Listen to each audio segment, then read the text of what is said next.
Hi, angels. It is MJ, and I'm back with another video. As you guys may know, I live in Florida, and so there was a hurricane here. It was not in my area, but I did take off yesterday, the day before yesterday, with the lives, and I don't do them generally on Saturday, but I decided to go ahead and do one tonight for you guys because I missed one day. So I'm trying to keep my word for you guys. I'm trying to keep this consistent. I will start making regular videos soon. I just wanted to do these lives just to try something different and to be able to get videos out to you guys consistently. So I have been on my phone and on my app a little bit today, and I saw something that was a little bit disturbing. I won't even say disturbing, but a little bit concerning to me. So I went on to one of my apps. I won't name which app it is, but I was just reading the comments on a post. It was a reel, and in the reel, there was basically a video shown of a mom and a dad having their regular sleeping night. They're co sleeping with the baby, which I don't recommend for safety reasons, but that's what's going on in the video, just describing what was happening in the video. And at some point, it looks as if dad got up and left mom in the bed, and this baby woke up constantly, as babies do, during the night. And at one point, mom became very frustrated and she's having mom rage, is what we're calling it, I guess. And she's kind of just looking like she's very frustrated and she's shaking her hands and she's just like, you can just tell she's extremely frustrated and she's tearful. She's crying. You can see her wiping away her tears. There isn't any sound to the video, but you can clearly see kind of what's happening. And then at one point, I think dad does come in and he consoles the baby. And then you see another video come where mom is back in bed again. And I guess she's attempted to go to sleep again and the babies woke up again. So I kind of want to talk about this video. A lot of the comments were all over the place. People were saying everything from the system has failed mothers, as if somehow this is the system's responsibility. Some people alluded to being discharged 3 days after having a baby, saying that the system had failed. To some of the other comments were that men should be required when they're kids to have baby dolls and to learn more about empathy, and you name it. The thoughts were all over the place. So I kind of wanted to, I don't know, just bring a little bit of a different perspective to this. So I honestly believe in learning from other people. I'm a big proponent of learning from others and also learning from my own mistakes. So, one of the things I've heard is anybody who is, I guess, maybe 20 years old or older would probably know that you hear about babies waking up in the middle of the night. They need to feed. So they will wake up, sometimes less, sometimes more, but oftentimes every 2 to 3 hours a night. So when you have a newborn baby, you can expect to wake up at least once in the night. If you know that you're the kind of person who likes your sleep, like me, okay. One of the reasons why I held off on kids was simply because of the sleep. Let me tell you, I like to get my sleep. And I'm not a big sleeper, but I want consistent sleep through the night, undisturbed sleep through the night. And again, I've taken care of babies and I know they do not sleep through the night when they're very young. That's just not the way it works. They usually need to wake up to eat. So, again, that's somewhat common knowledge. So, anyway, you have a baby, you're in this position where you are the primary caretaker. Now, accountability and responsibility. If you haven't had a discussion with your partner prior to having kids, it may be a good idea to do that. It may be a good idea to start figuring out between you two guys how you're going to partner this thing out. Now, I know some women, they don't know what to really expect after having a baby. And I can tell you, you can expect to be tired. You can expect that if you're still healing, whether you had a cesarean birth or you had a vaginal birth, you're probably going to be exhausted. Your body's been through a lot. Your hormones are readjusting, and you have a new infant, a whole human being that needs care. And it doesn't stop at 10 p.m. It goes, it's a 24-hour a day thing. And they have to have this care. They need this care. They need touch. It's not a choice of a thing. It is something that these babies have to have. They have to have it. And so somebody's going to have to do it. Now, traditionally, this responsibility has fallen on mothers, right? So if you know you don't really want this responsibility, it's something to really think about. Then other times in the comments, I heard things like, you know, why aren't there resources to help women? Some women are saying, oh, I wish I had a village. I wish I had more help. Why are we left alone to do this? And I will read some of the comments to you guys so you can get an idea of just how wild the comment section was and just how varied the opinions were. But before I do that, I just kind of want to say childbirth is something that, if you can, is a good idea to plan down to every detail that you can plan. It is a very unpredictable thing, but what you know, try to plan for. If you are already aware that something's going to be a thing, for instance, feedings is going to be a thing. If you're going to breastfeed, figuring that thing out. Some of this stuff you can't figure out until after you've had the baby, because you don't know your baby. Babies have various personalities and quirks as well. So you can't figure out everything. But some things you can plan for. You can divvy up responsibilities before a baby is born. You can have a conversation with your husband or your partner and say, hey, listen, I was just wondering, I'm going to be breastfeeding. Do you mind waking up to change the baby's diapers? Can we alternate, shifts? If you work the night shift and I work the day shift, can we platoon sleep? There's so many different options that you can come up with for working this out so that mom does not end up completely depleted, depressed, anxious, and just generally feeling like she can't do it. I heard a lot in the comments about women saying, it was the way they felt during this postpartum period that caused them to think they needed a divorce. And subsequently, they ended up filing for divorce just because they felt that alone. They felt that helpless. I read some moms in the comments said that even when they see a baby crying on television, right, it sends them back to that time. And they still haven't resolved those issues, and they become very angry and enraged every time they see a baby on television or they're out in public and they see a baby, because it reminds them of that postpartum period where they were sleep deprived and they felt all alone. And sleep deprivation, let me be clear about some. Sleep deprivation is very serious. It is something that is used as a torture technique. So it is not a game. You can literally be so tired that you could get in trouble for driving that tired, because it's almost like it's similar to being intoxicated. You're not functional. So again, these are the things that you might face as a new mom. So it's something that you definitely want to plan for. There are professionals that can help. These would have to be dependent on your personal preferences and what your lifestyle requires, but there are postpartum doulas. I'm one.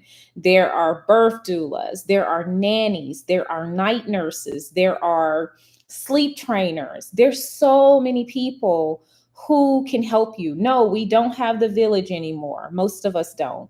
We don't have our moms that can come and take care of these things, or our grandmothers. We don't live in the house with 2-3 generations anymore. Not all of us. Some people do still, but the great majority of us do not. Most of us have parents that work, or they're retired and they live in another state, and it's just not possible for them to help us. Our other family members are working, they're busy with their lives, and so we don't have that communal support. But you can create your own circle of support. It still doesn't stop you from having the support you need. You can create your own circle of support with professionals. Does this cost money? Yes. It's probably going to cost something. It's probably not going to be free. Now, I don't know what the resources are in your state and in your city. Perhaps they do offer some sort of free resources in terms of like getting help. I know that like WIC offers lactation counselors and things like that. But as far as having someone in house that can help you with um, taking care of some of the responsibilities, maybe while you sleep, things like that. I know that there are professionals like nannies, night nurses, and postpartum doulas tend to do those things. So that's something to think about. And it just broke my heart that there were so many moms that felt like there was just no help and they fought with their husbands because they felt like that was their only option. And from what I'm hearing, again, going back to learning from other people, this is not a new thing. This is common. We've heard couples complain about sleep deprivation when they have a new baby. We've heard women complain that the husbands don't help, and the husbands are complaining that the woman just needs to be a better mom. And it goes on and on and on. So this is not a new thing, right? This is something that we've heard about or have dealt with. So I think it's a good idea to just kind of come up with some solutions, like talk about the solutions of how can we resolve this. Obviously, if you're trying to get your husband to help and he's not, or you're afraid that he's going to put baby down and go back to sleep, or he's telling you, hey, I have to work in the morning, I cannot take responsibility for this baby overnight, then he's probably not a good option. I know that that doesn't feel good, right? Because we want our husbands to be just as involved as we are. But we have to look at the facts. If he's saying to you, I cannot do this because I have to go to work, then that's what it is. And we have to find another option. How can we handle it? How can we resolve this so that it doesn't lead to these fights, these resentments? And, you know, I can say trying to force someone to do something that they're either unable to do or they don't want to do is never a good idea. No matter how bad we want it, it's never a good idea. It just doesn't work out and you end up being exhausted, even more, you end up being exhausted and even more resentful. It just doesn't work. So logically, you want to do something that works. And I don't want to get into whether or not it's wrong or right or whatever it is. I'm completely bypassing that because I want to help moms find a solution. I could talk all day about right and wrong and what should happen and what shouldn't happen. But at the end of the day, that doesn't help us get closer to a solution. Forcing someone to do something that they either can't do or don't want to do is not a solution. So I'm going to read the comments. The first comment is, my kid cried relentlessly in the car for almost the whole first year of his life. I did every daycare drop off and pick up 3 days a week. It was a 40-minute drive to my parents' house. So I started and ended my day with 40 minutes of screaming 3 days a week. Remember screaming, stop it, and stopping the car. And he didn't stop. But why was I this reactive? Because he was a you know what sleeper as well. And I was the one up all night with him.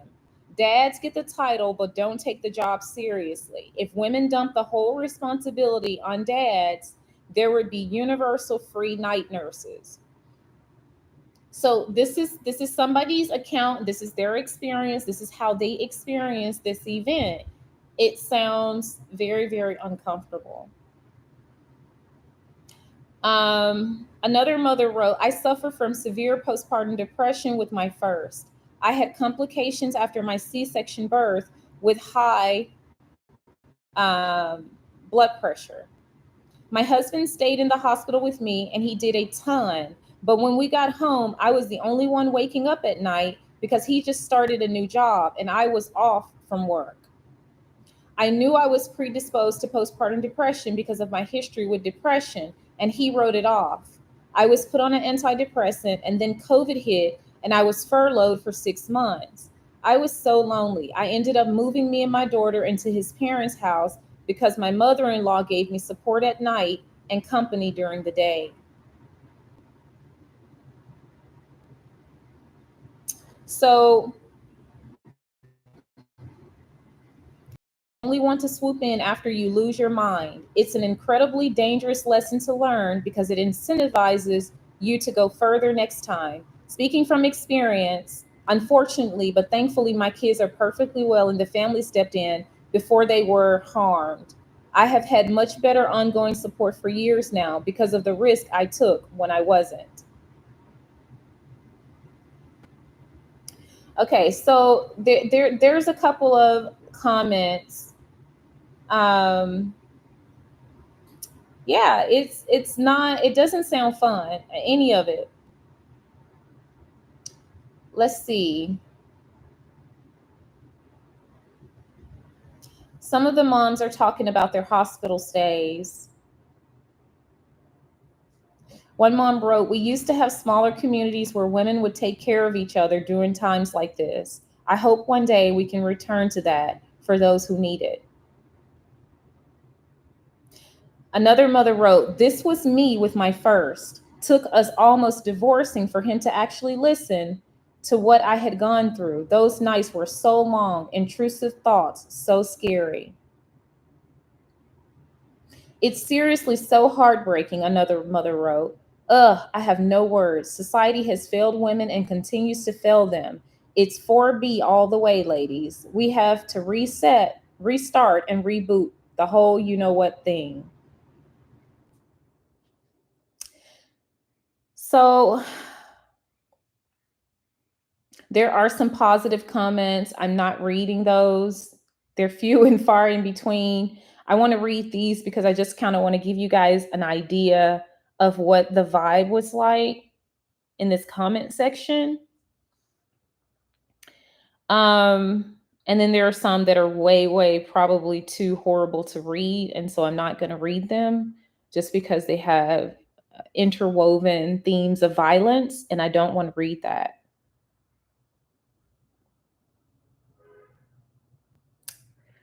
So